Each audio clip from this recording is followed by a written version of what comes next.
সন্দেশখালীতে ধর্ষণের মিথ্যে অভিযোগ তোলা হয়েছিল বলে দাবি করলেন আরও এক মহিলা।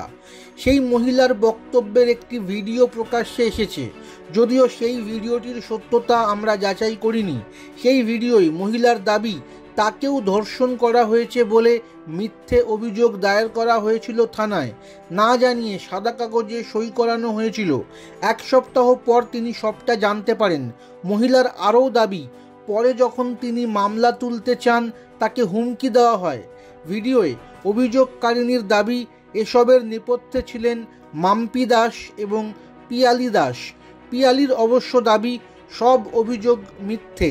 তিনি বলেন, রেখা পাত্রের সঙ্গে থানায় গিয়ে উনি অভিযোগ দায়ের করেছিলেন, পরে হয়তো পারিপার্শ্বিক চাপে উনি মামলা তুলে নিতে চান, তুলেও নেন। সাদা কাগজে সই করানোর যে কথা হচ্ছে তা মিথ্যে। থানায় তো সিসিটিভি আছে, সেটা দেখা হোক। শাসক দলের লোকেরা টাকা পয়সার লোভ দেখিয়ে মহিলাদের দিয়ে এসব বলিয়ে ভিডিও ভাইরাল করছে। এসবের কোনো সত্যতা নেই। তদন্ত হোক, যদি দোষী প্রমাণিত হই তাহলে আইন যা শাস্তি দেবে মাথা পেতে নেব। আর যদি তা না হয় তাহলে কিন্তু আমি এদের নামে মানহানির মামলা করব। মাম্পির বক্তব্য এখনও পাওয়া যায়নি। সন্দেশখালীর স্টিং অপারেশনের ভিডিও নিয়ে তোলপাড় রাজ্য রাজনীতি।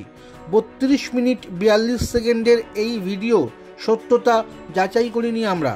সেই ভিডিওতে স্থানীয় বিজেপি নেতা গঙ্গাধর কয়ালকেও বলতে শোনা গিয়েছে যে সন্দেশখালীতে টাকার বিনিময়ে ধর্ষণের মিথ্যে অভিযোগ দায়ের করা হয়েছিল তৃণমূল নেতাদের বিরুদ্ধে।